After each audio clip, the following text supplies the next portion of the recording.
자, 그래서 우리가 이제 사실 가장 모든 것의 기본은 소화력이라는 거죠. 입부터 항문까지의 길이가 우리가 9m라고 얘기해요. 좀 짧은 사람은 7m에서 9m라고 얘기를 하는데 사실은 여기가 잘 되어 있으면 다른 웬만한 기관들은 우리가 다 좋지요. 그러니까 소화하고 우리가 인풋, 아웃풋이 잘 되어 나가는 건데 소화력이 가장 기본인데요. 이 소화력은요. 면역력, 해독력, 자연 치유력의 바로 전 단계인 거죠. 이것이 그러니까 소화가 잘 되어야 면역도 생기고 해독력도 생기고 자연 치유력도 바로 생긴다라는 이야기예요. 이 면역력은 바로 뭐예요? 몸이 스스로를 보호하는 능력이고요. 병을 이겨낼 수 있는 방법. 그 다음에 해독력이에요. 외부에서 들어오거나 아니면 내부에서 발생되는 것. 그죠? 우리 몸에 그런 것들이 우리 몸에 독소를 처리해서 배출을 하는 거예요. 우리가 매일 피자를 먹고 매일 라면을 먹고 해서 웬만하면 죽나요? 안 죽어요. 쌓이는 거죠. 쌓이는데 삶의 질이 건강에 관련된 삶의 질이 떨어질 뿐인 거지. 근데 굉장히 앓다가 이제 나중에 돼서 나이 먹어서가 문제인 거죠. 근데 그럴 때 바로 우리 몸에서 이 많은 에너지가 소모가 된다는 거예요. 내가 소화력이 약하다라는 것은 내가 가지고 있는 효소를 다 소화하는 데 써버리는 거예요. 그러면 내가 간이 건강해지고 폐가 건강해지고 심장이 건강해지고 내가 활발하게 움직이는 데 들어갈 효소가 부족해진다는 거거든요. 그래서 이게 이제 소화력이 중요한 거고요. 자연 치유력은 뭐예요? 스스로 낫는 힘이잖아요. 그래서 이 소화력은 뭐예요? 우리 몸에 들어온 것을 잘 분해해서 그것이 우리 몸에 잘 흡수가 되도록 하는 건데 영양소가 우리 몸에 들어오면요. 그것이 우리가 영양소가 혈액으로 가잖아요.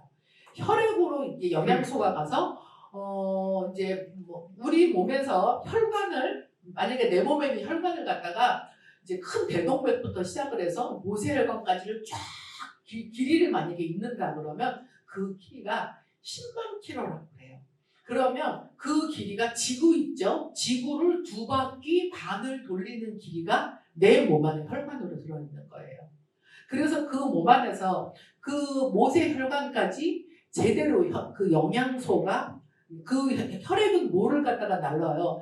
뭐 영양소도 날르고 무기질도 날르고 호르몬도 날르고 그 다음에 산소와 이런 걸 다 날라요. 끝까지 갔다가 혈액 안에 생긴 노폐물을 다시 걷어갖고 오는 거죠. 걷어갖고 와서 우리가 배설을 하는 거죠. 대변으로 배설하고 소변으로 배설하고 우리가 뭐 가래, 침, 땀 이런 것들로 다 나와서 노폐물을 배설을 하는 건데 그것이 건강하지 않으면 우리가 이제 우리 몸이 결코 이제 그래서 이 소화력이라는 것은 온전히 좋은 것을 내 것으로 흡수하고 해로운 것은 딴 퍼지지 않게끔 그래서 바로 배출을 시켜버리게끔 하는 거예요. 그래서 우리가 밥이 보약이라는 말은 정말 그릇된 말이 아니다. 근데 요즘 애들은 마치 빵이 보약인 것처럼 먹어대죠. 그래서 그게 참 안타깝다라고. 물론 빵이 밀가루 자체가 나쁜 건 아니에요. 근데 우리는요, 우리 민족은 5,000년 동안 밀가루는 아주 어쩌다 먹는 별식으로 먹어왔어요. 우리 몸의 DNA는 우리는 쌀로 길들여져 있거든요. 그러는데 우리가 밀가루는요, 저쪽 이 아시아 계통이 쌀 농사를 많이 짓고요. 유럽 쪽이 밭농사잖아요. 거기는 땅이 척박하기 때문에 벼농사를 지을 수가 없는 거예요. 거기는 그래서 밀농사, 척박한 땅에도 자라는 밀농사를 짓기 때문에 그 사람들은 밀을 먹어야 되고요.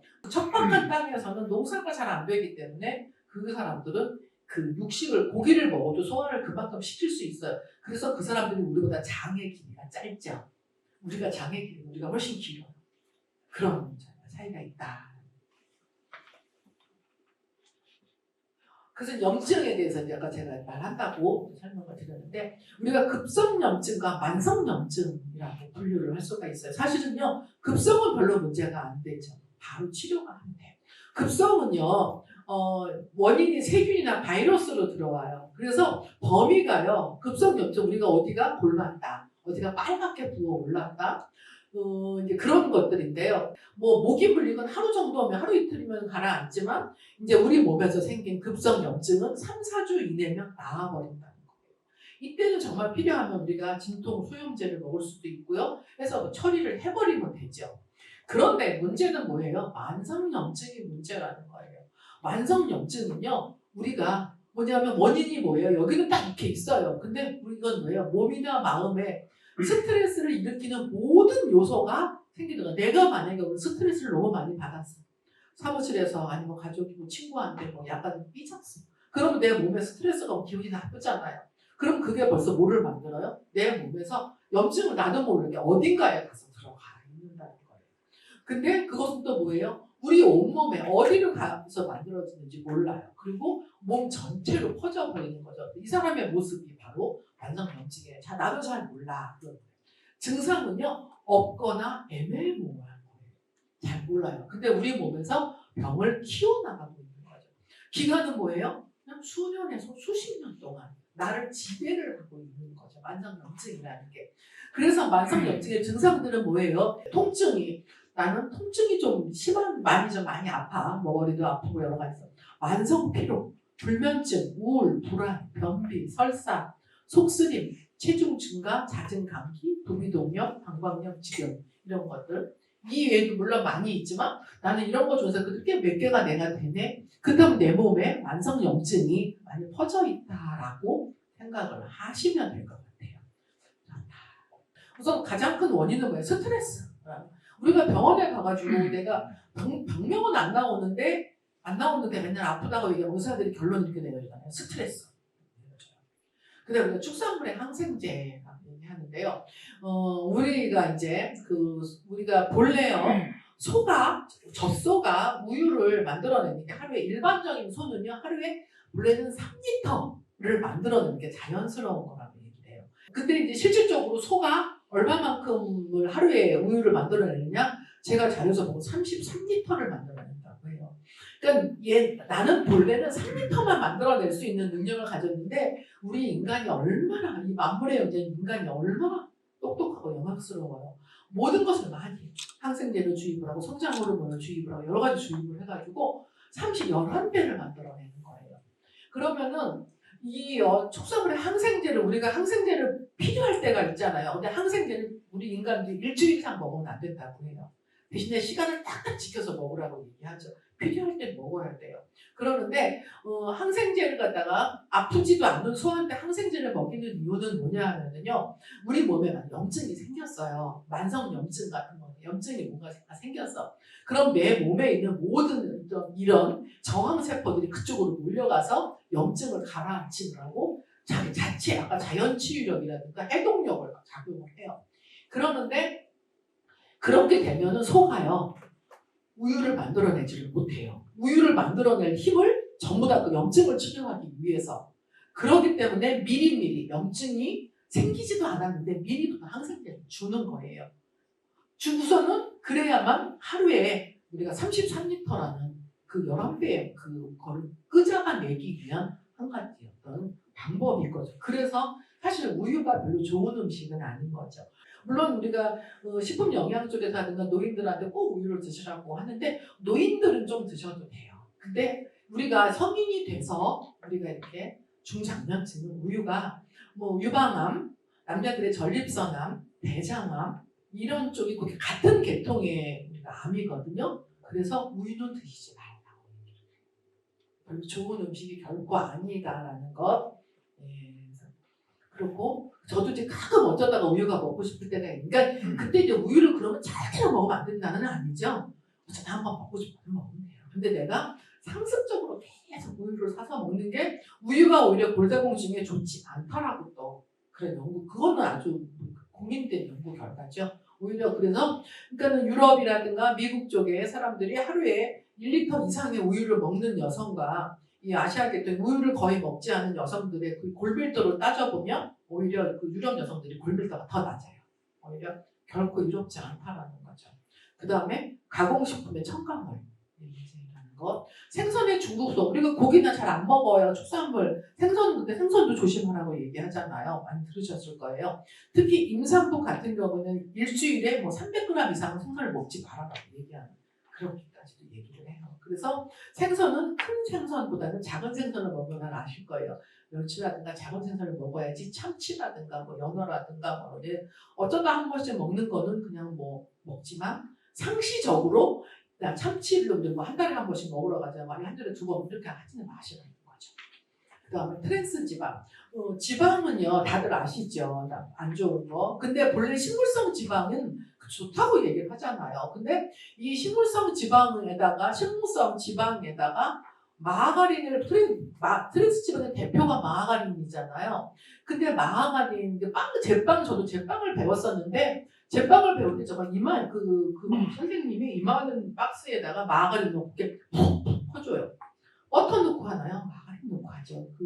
버터도 별로 좋은 건 아니지만, 그래도 버터는 그래도 난데, 마가린은 뭐예요? 식물성 기름을 에다가 옛날에 그걸 많이 옮기다 보니까 흘리면 넘어지면 흘려지고 막 처치가 곤란한데 어떤 이제 연구자가 이걸 거기에다가 수소하고 뜨거운 열을 딱 거기다가 이렇게 가열하고 이렇게 집어 넣어가지고 고체 덩어리를 만든 거예요.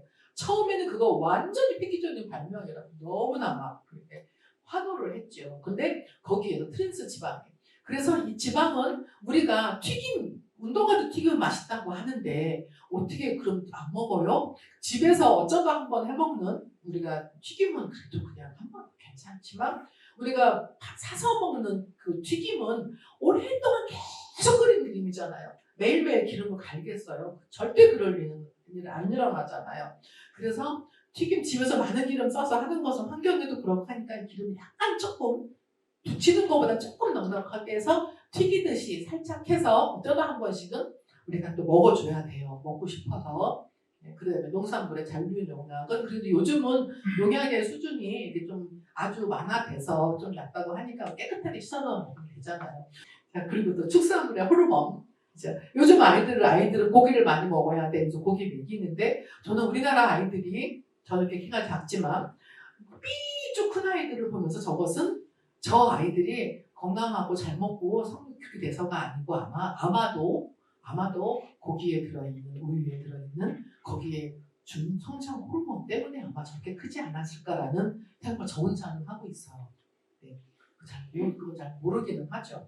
자, 근데 이제 우리 몸에 들어오는 이물질을 물리치는 이런 과정도 활성산소는 뭐예요? 우리 암 만드는 거잖아요. 암을 만드는 원인인데 이런 것들은 또 활성산소가 만들어져요. 그러면서 우리가 만성염증의 원인이 되면서 이것이 또 우리 몸에서 암을 만들어내고 그러니까는 인간이 죽을 때까지 남자는 전체 인구의 3분의 1이 암에 걸리고 여자는 4분의 1이 암에 걸리잖아요. 예. 그 돌아가는 노인들까지 포함을 했기 때문에 실질적으로 그렇게 많이 보는 건 아니지만 너무나 가까이 있는 암인데 암이 걸리면 우리의 삶의 질은 거의 끝나다시피 하죠.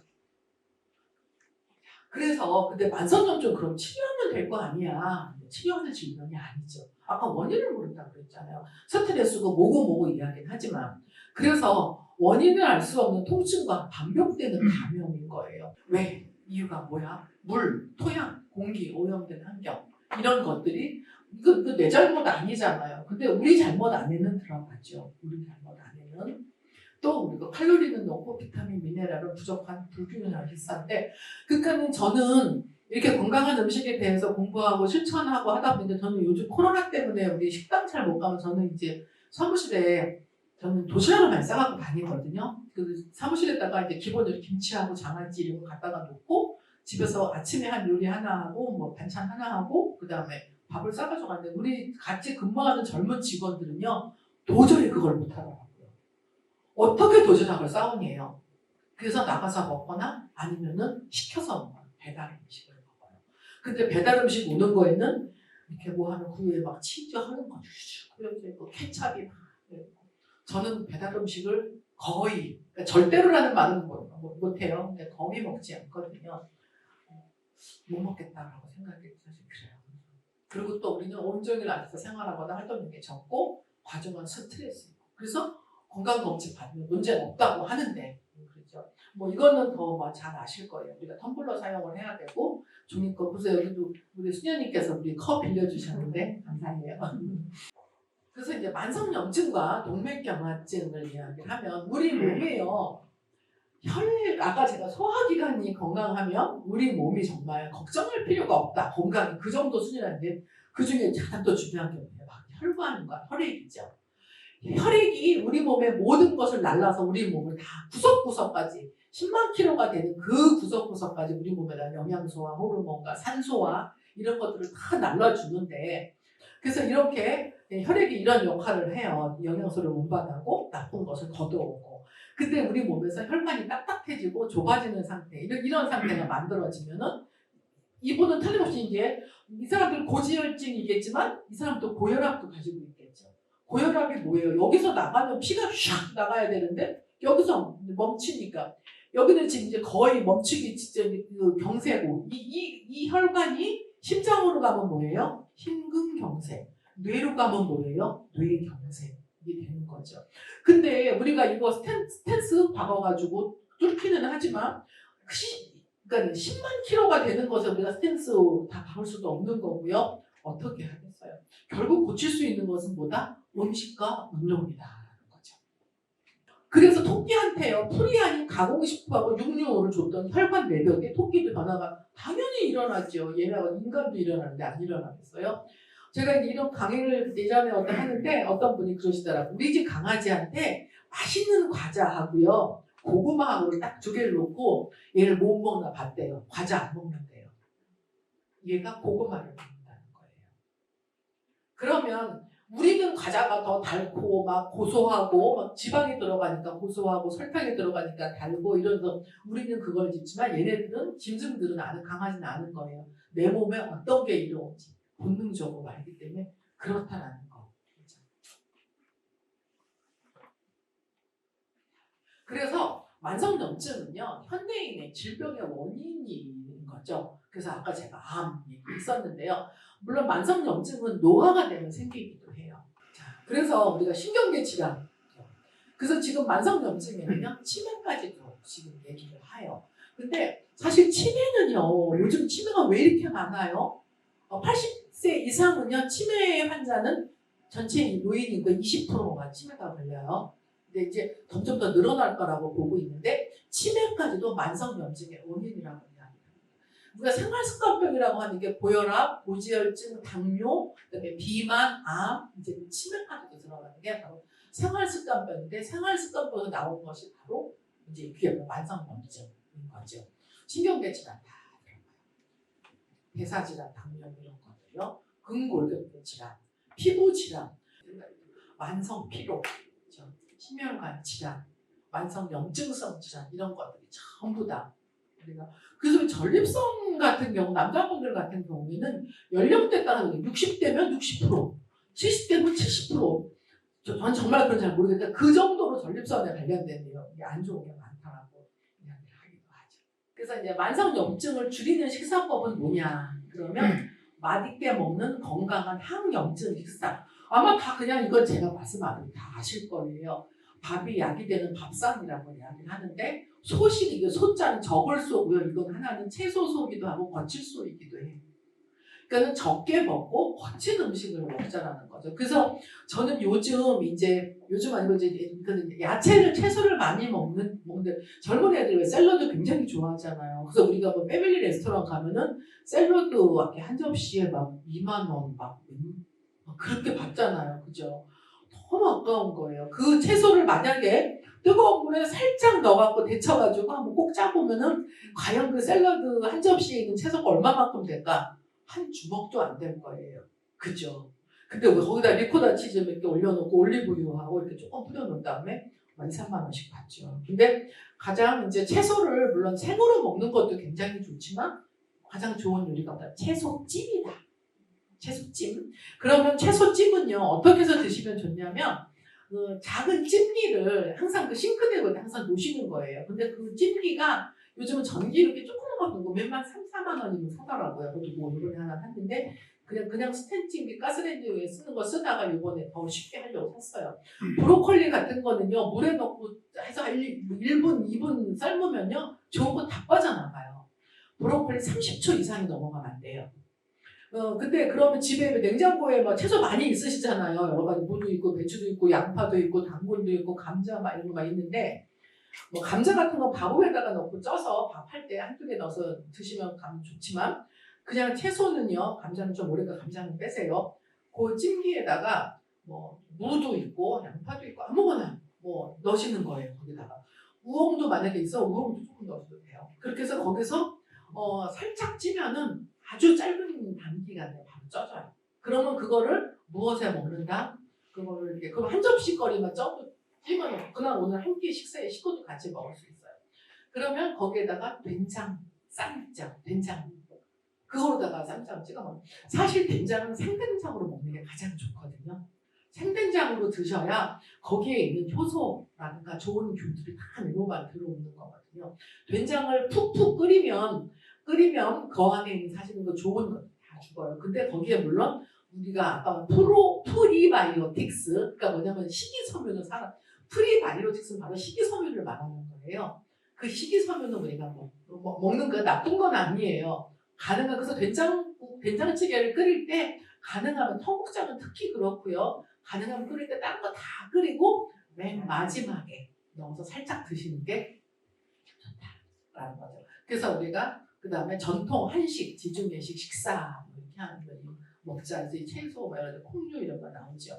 만병통치약 같은 식품은 없다. 그럼 제가 이렇게 간단히 얘기를 하면 그거 먹으면 뭐 금방 좋아져요? 라고 얘기하면 아니죠. 그럼 금방은 되는 건 아니지만 근데 아마 바로 몸이 좀 뱃속이 편해지는 건 느끼실 거예요. 치즈를 한 뭐 3쪽쯤 먹고 나면 그 다음 날까지 속이 더부룩하실 거예요. 하지만 우리가 뭐 밥하고 이런 거하고 김치하고 이런 걸 먹으면 절대 그런 느낌이 안 들죠.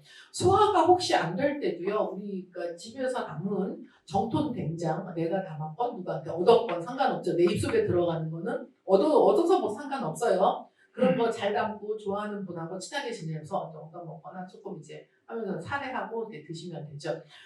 우리가 소화가 잘 안 될 때 우리가 민간요법으로 따뜻한 물에다가 생된장을 숟갈 넣어서 약간 짭짤해도 괜찮아요. 이 소금, 나트륨, NaCl이 우리 몸의 소화를 도와주거든요. 그러면 거기다 된장을 조금 따뜻한 물에다 풀어서 그거를 마시면 소화가 굉장히 잘 돼요. 우리 몸은요, 우리 옛날부터 그래서 우리가 100일기도 한다고 그러잖아요. 뭐든지 할 때도. 그 얘기는 뭐냐면 어떤 것을 시작을 했을 때 적어도 100일, 3개월 정도는 해야 된다는 거예요. 그래야 내 몸이 조금 더 바뀌는 걸 느낄 수가 있는 거죠.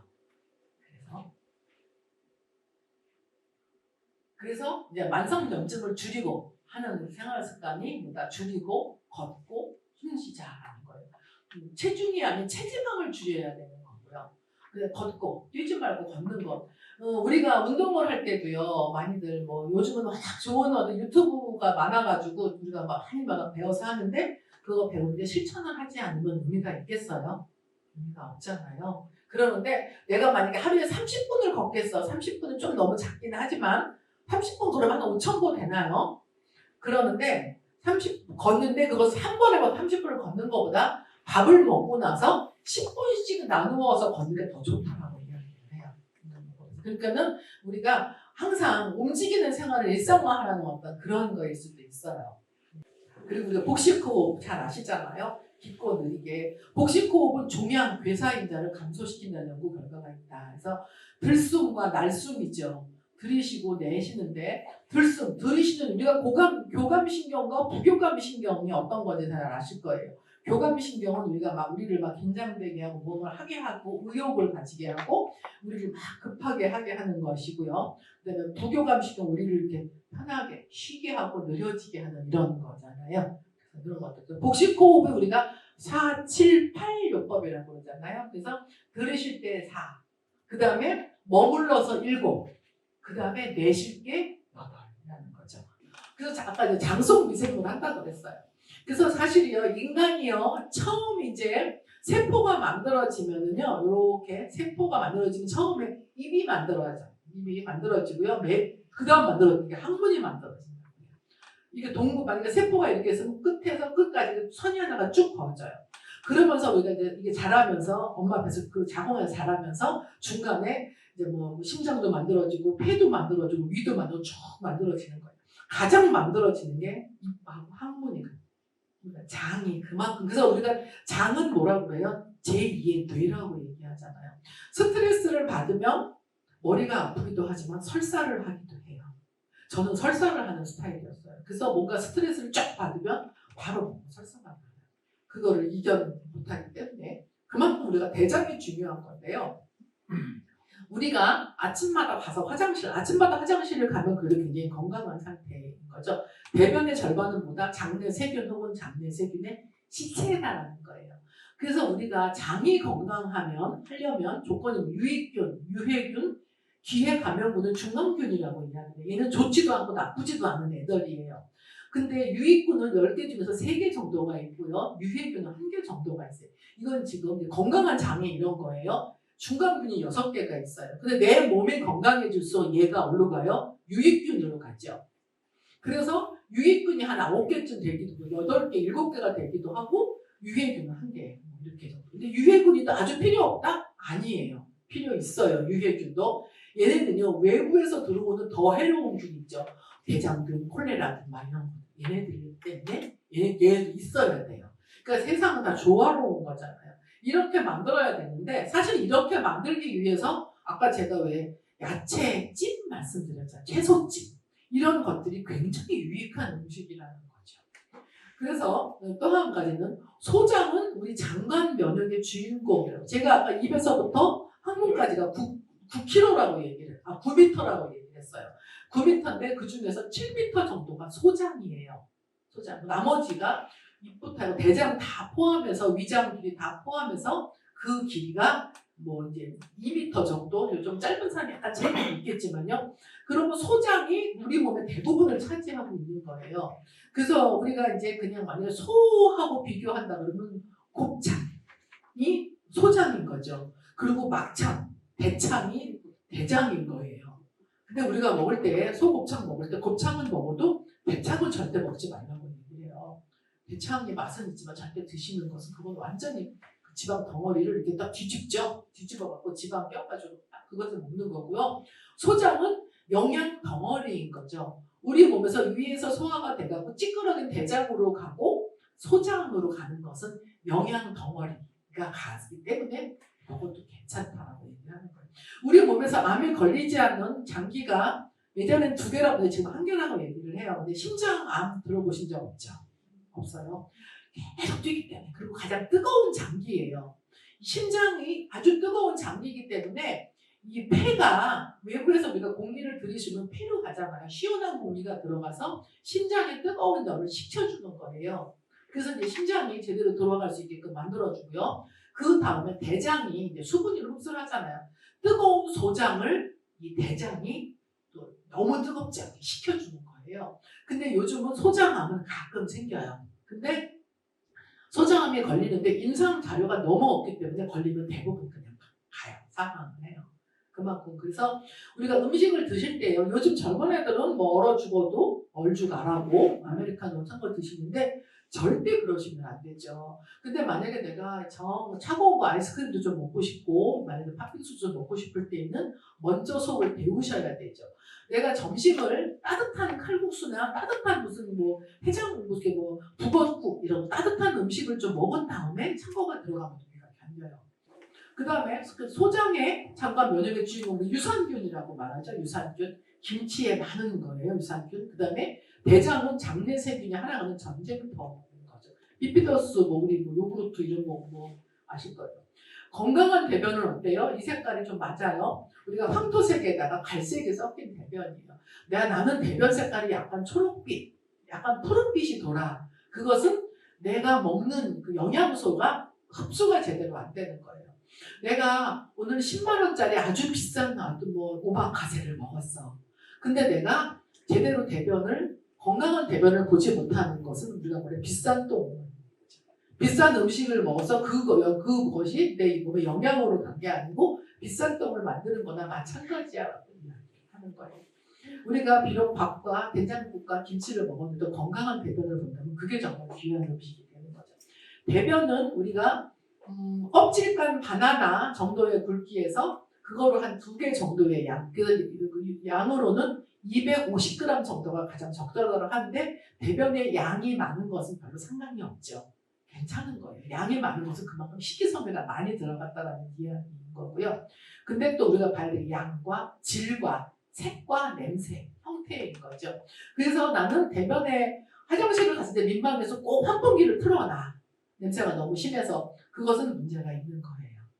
그리고 대변의 색깔이 약간 녹색인 경우에 약간 초록빛이 나는 경우에는 영양 흡수가 안 됐다라고 말씀드렸고 약간의 회색빛 아니면 약간의 흰빛이 너무 많이 들어가서 너무 색깔이 연노란색이야. 이것은 뭐냐면 담낭에 약간 문제가 있는 거예요. 담즙액에. 그래서 그럴 때는 뭐예요? 바로 병원에 가셔야 돼요. 초록색보다 훨씬 더 위험한 상태이기 때문에 바로 병원에 가셔야 된다. 그래서 우리가 이제 미생물을 못 살게 보는 갑질이 뭐냐. 우리가 스트레스잖아요. 과도한 스트레스가 만병의 근원인데 들어오는 스트레스를 막을 방법은 아무도 없어요. 스트레스 막지 못해요. 근데 어떻게 해야 돼요? 막 들어오는 걸 잘. 그 다음에 방부제가 섞인 음식. 우리가 간장도요. 간장을 3분의 뒤에 제가 그거 나중에 할게요. 어떤 때 뭐 케찹이라든가 무슨 소스 뭐 이런 거 같은 거를 살려고 이렇게 딱 집어가지고 그 뒤에 그 식품 첨가물을 보잖아요. 거기 성분이 무엇인가 딱 글씨가 딱 잘 안 보여요. 그런 거 카메라로 사진 찍죠. 찍어서 학대에서 쫙 보세요. 그 식품을 사고 싶은 마음이 아마 없어지실 거예요. 너무나 많이 뭔가가 들어가 있어서 그렇다는 거. 그 다음에 식이섬유, 미생물의 먹이가 식이섬유가 없는 미생물의 먹이는 바로 식이섬유 채소예요. 근데 그게 바로 익힌 채소가 가장 얘네들한테 좋은 거거든요. 그런 거, 인서트 식품. 그 다음에 항생제가 들어있는 화학약품인데요. 우리가 저희 의료사업에서 우리가 할머니들, 독거 어르신들, 할머니, 할아버지들 가정방문 나가거든요. 어르신들은 한 번에 약을 얼마큼 드세요? 한 주먹씩. 근데 거기에 주목되는 약 굉장히 많은 거 아시죠? 그래서 여러 병원 다니시면 안 되는 건데 사실 그런 문제가 있어요. 그래서 미생물종을 가장 좋게 유지하는 방법은 보다 발효식품하고 채소를 자주 매일 먹는 습관이에요. 유익균 비율을 올리고 아까 말씀드렸고요. 음식으로 매일 습관적으로 미생물과 먹이를 제공하는 게 바로 습. 이거 제가 뒤에 바로 뒷장에 나와요. 저는 여기 물론 다 좋지만 청국장은요.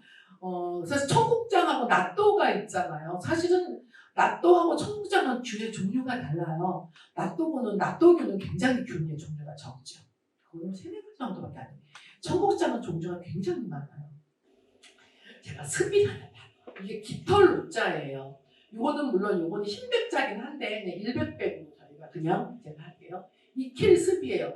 깃털같이 많은 새털이 깃털이 얼마나 많아요. 깃털같이 많은 것을 100번을 되풀이한다는 거예요. 우리 몸의 변화라는 아까 제가 백일기도를 말씀을 드렸는데 이렇게 습관을 들이지 않으면 안 된다는 건 제가 일단 팬더를 왜 넣어놨겠어요? 이 팬더가 곰이잖아요. 꽤 크잖아요. 새끼가 얼마나 낳겠어요? 사람도 3kg 이상 낳잖아요. 팬더가 낳은 새끼는요 200g이 안 돼요. 요만하게 낳아요. 요만하게. 팬더는 새끼를. 그렇게 왜 그래요? 영양이 없기 때문에 그런 거예요. 먹지를 못해. 그러니까는 근데 얘네가 습이 된 거죠. 이렇게 깃털같이 많은 날 배나무잎만 먹었어요. 내 몸이 배나무잎만 먹게 DNA가 변화가 돼버린 거예요. 그래서 얘가 이렇게 돼버린 거다. 그래서 지금 팬더는 중국에서 지금 왜 특별히 이 보호하자는 얘네는 이미 없어졌을 건데 얘네가 또 워낙에 예쁘잖아요. 예쁜 바람에 살아남은 애들. 그러니까 우리가 내 몸을 우리가 좋게 만들기 위해서는 우리가 어떻게 해야 된다? 되풀이하고 되풀이해야 된다. 그래서 아까 삶의 습관, 지금의 내 모습은 뭐예요? 최소한 지금 2년 동안 내가 먹은 음식의 결과물이라는 거예요. 2년 동안, 그러니까 우리가 2년 전에 나하고 지금의 나는요 전혀 다른 나인 거예요. 다 바뀌었어요. 세포가 다 바뀌었어요. 전부 다 바뀌었어요. 바뀌지 않은 우리가 뇌세포, 뇌 쪽은 1년 걸린다. 간의 세포는 얼마 다 바뀌는 거예요. 그만큼. 근데 그러니까 뭐냐면 적어도 내가 그동안은 사실 여기 앉아 계신 선생님들은 사실 대부분 좋은 거 드실 거예요. 근데 문제는 뭐다? 우리의 자식들이다. 우리의 자식들이. 그리고 생활습관병의 핵심은 식습관인데요. 여기에다가 제가 이제 음식과 건강을 강의해서 그렇지 여기에다가 또 운동인 거예요. 운동이 그만큼 중요하기 때문에 이제 좋은 것만 먹는다고 되진 않지. 그래서 섭취한 음식은 영양소의 불균형과 부족, 독성 물질의 축적이고 혈액 오염인 거예요. 혈액이 건강하면 혈액이 건강하면 당연히 혈관은 튼튼해질 수밖에 없어요. 습관을 들이는 것이 바로 건강의 시작이다. 그래서 잘못된 음식은 질병을 만들지만 생명이 깃든 건강한 음식은 질병의 마침표다라고 말씀을 드릴 수가 있는 거죠. 그래서 이제 제가 전통 발효 음식은 우리가 뭐 다 알아요. 다 잘 먹고 우리가 요즘 먹고 살아온 음식들이에요. 근데 요즘 애들이 이런 걸 안 먹는 게 문제인 거죠. 넘어가겠습니다. 그래서 청국장 먼저 할 거예요. 청국장은요, 제니스테인이라는 아주 강력한 항암 물질이 들어있어요. 전립선암, 대장암, 유방암 예방에 매우 좋아요. 근데 내가 그렇다고 어떻게 청국장을 띄워 먹냐? 그게 네 얘기지라고 얘기하실 수 있어요. 그러면 사 먹으면 돼요. 우선 요즘 성당 이런 데서 왜 청국장 한도 팔잖아요.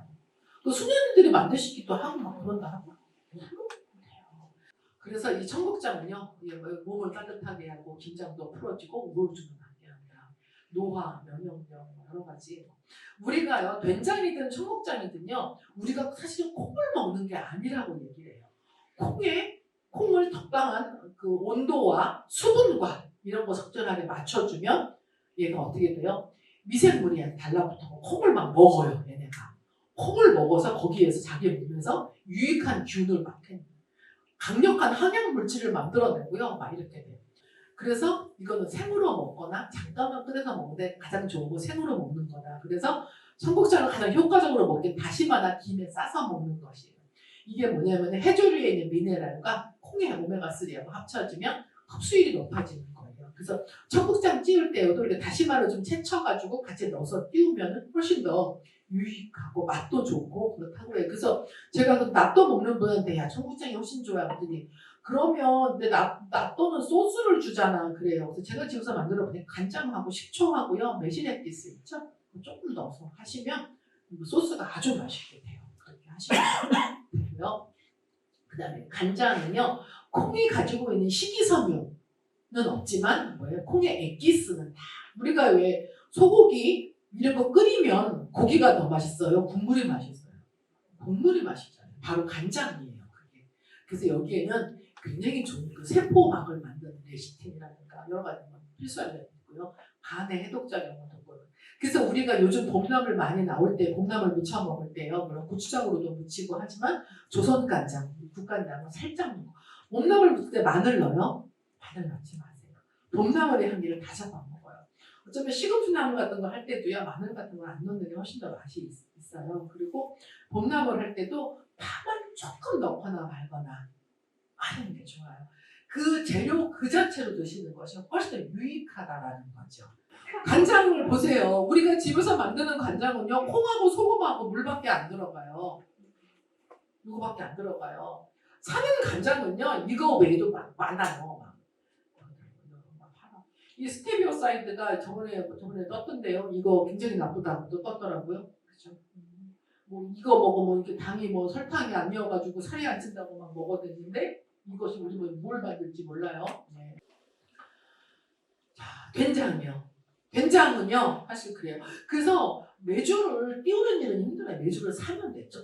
그냥 좋은 매주를 사서 이제 그럼 이렇게 바깥에까지 이렇게 하얗게 안 피는 경우도 많아요. 속 안에만 잘 뜨죠. 겉에는 안 떠요. 근데 깨끗하게 이렇게 된 거를 그 된장을 담는데 아파트 앞베란다에다가 놓고요. 딱 시원하고 충분히 담을 수 있어요. 레시피 다 와요. 그거 말 안 해. 그럼 거기에다가 뭐냐면 매주 한 말에 물 20리터에 소금 4kg예요. 거기에서 고추하고 쑥까지 오더라고요. 그래서 이제 된장은요. 중화의 기능이 있어요. 그래서 매운맛은 부드럽게 해주고 잡냄새를 없애고 돼지고기 삶을 때 된장 넣고 삶잖아요. 간에 좋은 거예요. 우리 이사장님하고 우리 김태현 선생님 술 많이 드시는데 된장을 많이 드셔야 돼요. 사모님한테 된장국을 많이 끓여달라고 얘기하시고 생된장을 또 많이 쌈장에서 드시고 섬유질이 풍부해가지고 모두를 하겠습니다. 네. 된장은 사실은요 뭐 오래 묵은 된장만이 맛있는 건 아니에요. 2년 묵은 된장이 가장 맛있다고 해요. 5년 묵은 된장보다는. 그리고 이건 어차피 살아있는 균이기 때문에 이게 너무 오래된 것보다는 2년 정도가 2년 3년까지가 먹는 게 좋다는 거죠. 그리고 다른 맛과 조화롭게 중화의 기능을 가지고 있고요. 이 간장, 아까 간장에도 레시틴 들어있다고 했는데 된장에 레시틴 뇌 기능을 향상을 시키고 사포닌은 인삼에 들어있는 거잖아요. 노화 예방하고 노인성 치매 예방. 네. 그렇기 때문에 전통 음식을 먹어 우리가 피자를 먹는다고 노인성 치매가 예방이 되겠어요? 강화를 우려도 상승작용을 시키겠죠. 식초가 이제 마지막인데요. 식초. 그래서 이 식초는요, 이제 겉으로는 산성인데요, 몸 안에 들어가면 산을 중화시켜갖고요, 우리 몸을 적절한 이 체액을 유지하게 해요. 뭐 산소, 그러니까 충분한 산소 기억력도 좋아지고 혈관을 깨끗하게 하고 동맥경화 혈압 뭐 여러 가지가 있는데요. 식초를 먹을 때의 주의점은 빈속에 먹지 않는다. 그 다음에 한꺼번에 많이 먹지 않는다예요. 그래서 소주잔 반잔 이하예요. 식초를 드시려면. 근데 이제 그 오뚜기 식초가 뭐 우리 그러니까 사실요 그런 시판용 식초도 발효 식초는 맞아요. 근데 본래 식초를 발효를 시키면 최소한 6개월 이상을 발효를 시켜야 돼요. 적어도 1년이 발효가 된 식초가 좋은 맛있는 식초고 식초를 담아서 1년이 넘으면 정말 감칠맛이 나게 탁 찍어서 먹으면 맛있네라는 게 들어요. 그러는데 오뚜기 식초 이런 것들은 발효를 시키긴 시켜요. 근데 하루 큰 데다가 아주 짧은 기간에 확 시켜가지고 시키긴 해요. 근데 제가 이제 그 식초에 관련된 자료를 읽다 보니까 그 강의 듣고 있는데 식초 오뚜기 회장님, 오뚜기 회사 회장님은 매일 밤마다 식초를 드시고 주무시고 건강을 유지 잘한다고 해요. 그래서 얼마면 소주잔 반잔 이하에다가 생수를 타서 드시고 밤에 주무시는 거예요. 저녁 때. 그러면 우리가 밤에는 잘 때 간도 쉬고 다 쉬잖아요. 이 간은요 신맛을 좋아해요. 그런데 이 간을 좀 정화시키는 기능. 그래서 알코올 섭취 후에도 식초를 좀 드시면 좋은데 식초에다가 거기다가 꿀을 조금 넣으셔서 당뇨가 만약에 없으시다고 하면 꿀을 조금 넣어갖고 꿀식초를 드시면 운동 나갈 때도요. 우리 뭐 이제 봄 때부터 따뜻해질 텐데 운동 나갈 때 꿀식초 한 병 이렇게 텀블러에다 담아갖고 나가셔서 하시면 우리 몸을 피로하게 만든 젖산이나 이런 것들이 물리치는 능력이 있어요. 그래서 꿀식초가 굉장히 좋다라는 거. 그래서 여러 가지로 굉장히 좋기 때문에 뼈도 튼튼하게 해주고 이게 지금 이렇게 하얀 거 있지 이게 식초막이에요. 이렇게 묘한 이게 항아리인데요. 여기가 하얗게 이제 이게 식초막이 쫙 껴요. 그러니까 한 번씩 흔들어줘갖고 틈을 생기게 만들어요. 식초는 공기를 굉장히 좋아하는 호기성이에요. 그래서 술독은 좀 꼭꼭 막아놓는데 식초는 이렇게 그냥 이렇게 열어놔요. 그래서 공기를 산소를 좋아하기 때문에 그래서 이렇게 흔들어가지고 식초막을 좀 깨줘서 다시 산소가 들어가게 만들어주고 그렇게 해요. 김치가 이제 마지막이구나. 김치는요. 우리나라 민족이 김치를 가지고 있는 것은 행운이라고 말할 수 있죠. 우리가 보통 김장을 담을 때 배추는 90일 배추예요. 90일 동안 우리가 말 중복대 정도에 우리가 이 김장 배추를 심기 시작을 해요. 중복대 심어서 11월 3개월 동안 그 뜨거운 햇빛을 받은 태양 에너지를 담은 채소를 발효시키는 거죠. 그렇게 해서 우리가 왜 김치, 특히 깍두기 같은 것도 왜 약간 국물이 좀 약간 끈적한 게 있죠. 그거는 바로 뭐예요? 덱스트란이라는 것인데 허영설 뇌질환이라든가 고혈압에 효과가 있다고 하고요. 굉장히 많은 무기질과 우리가 항산화하는 피토케미칼 여러 가지 가지고 있고 지금 아까 말한 프로바이오틱스, 프리바이오틱스 풍부하고 여러 가지가 있죠. 이렇게 해서 근데요. 너무 씌어버린 김치는 미생물도 살아남지 못한다. 묵은 김치가 굿대라는 김치는 걔네들은 영양가가 많이 없어진 거니까 너무 묵은지는 좋아하지 마시고 묵은지는 그냥 돼지고기, 돼지뼈 넣고 김치찜에 드시면 돼요. 자, 이제 요거를 김치는 2장이에요. 김치에 들어가는 이 소금이요. 소금을 괜히 쓰는 게 아니에요. 소금을 넣으면 잡균, 땅속에서 여러 가지 뭐 많잖아요. 좋은 균도 있지만 나쁜 균도 많거든요. 잡균을 죽이고요. 좋은 유산균이 살아남아요. 소금으로 인해서. 그 다음에요. 우리 김장 담을 때 꼭 찹쌀풀 넣잖아요. 찹쌀풀을 왜 넣어요? 맵쌀보다는 찹쌀을 써요.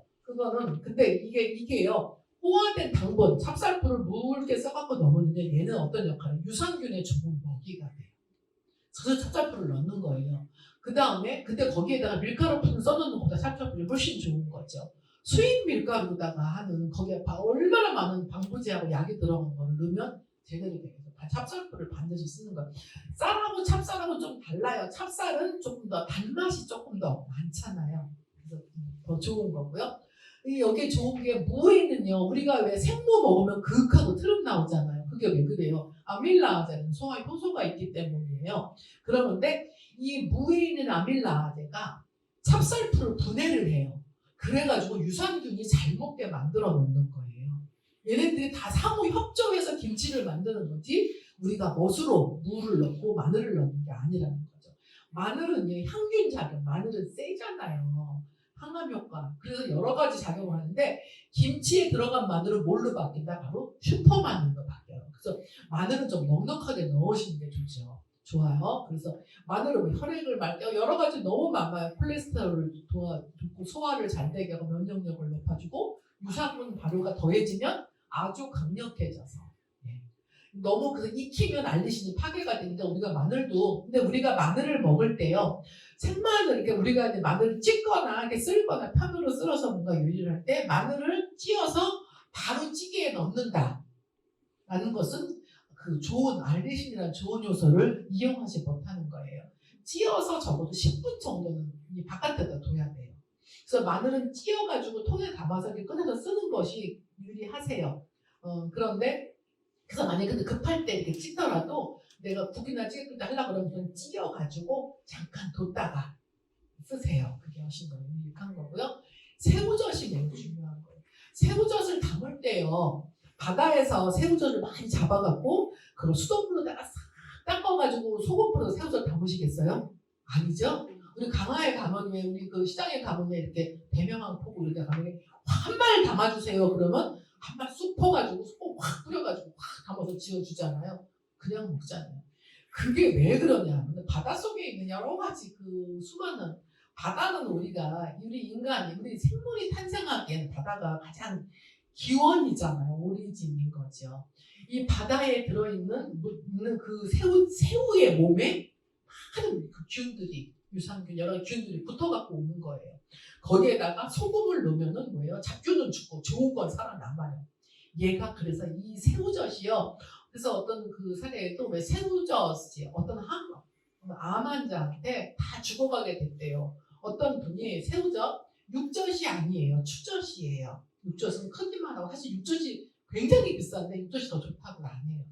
추젓인데 아주 좋은 추젓 갖다 주면서 그 새우젓을 조금씩 하루에 조금씩 먹어봐라. 했어요. 근데 처음에 내가 죽어가는데 그까지 새우젓 먹으다가 살아나겠나 싶어서 안 먹었다고 해요. 그러다가 어떻게 해서 한번 먹어봤는데 소화가 잘 되기 시작을 한 거예요. 그래서 어떤 그 사례로 나와서 그분은 살아났다라고 이야기를 하는데 그만큼 새우젓은 좀 좋은 음식이긴 해요. 이 새우젓이 반드시 들어가야 돼요. 단백질 분해 요소를 만들고요.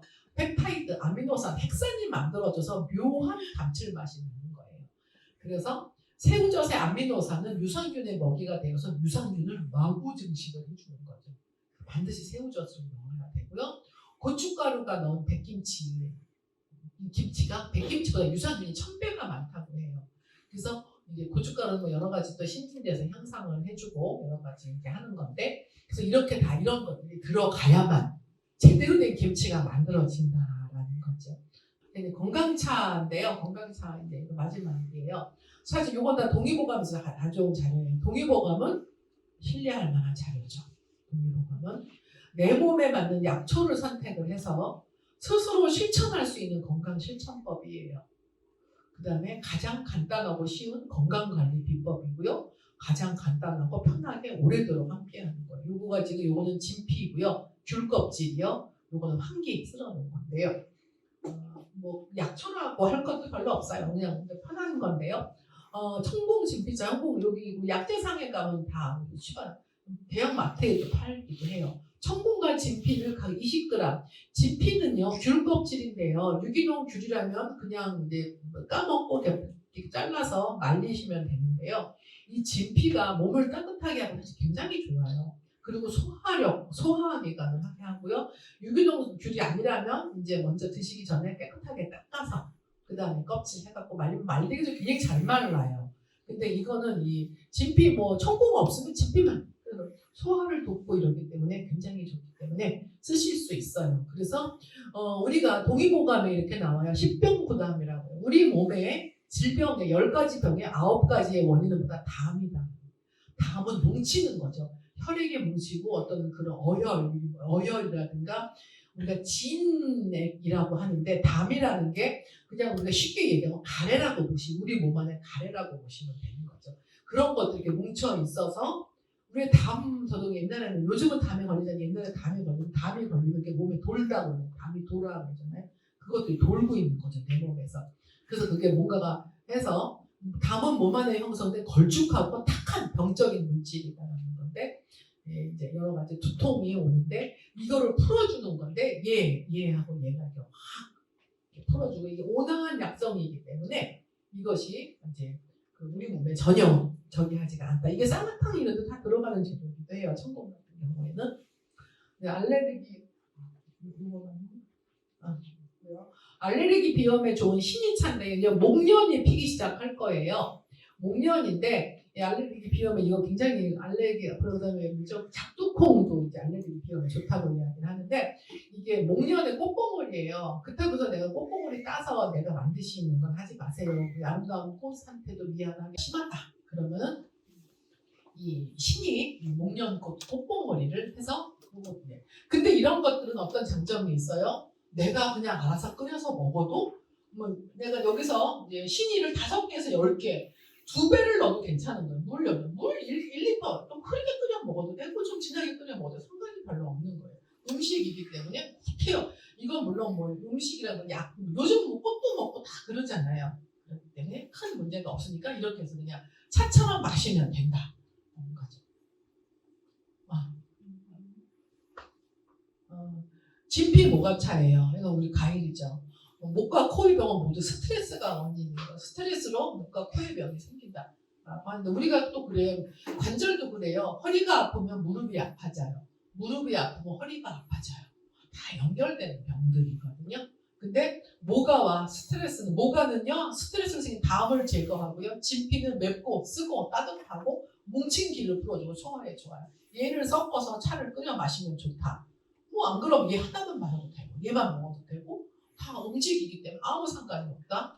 진피 모가차의 효능은 기순환, 담 제거, 스트레스 해소다라는 것 그런 것들이니까 그냥 시켜서 냉장고에 보관했다가 그냥 생수를 드시는 것보다는요 사실 이렇게 뭐 해서 먹으면 우리 그 물을 미네랄 술을 만들어서 드시는 거죠.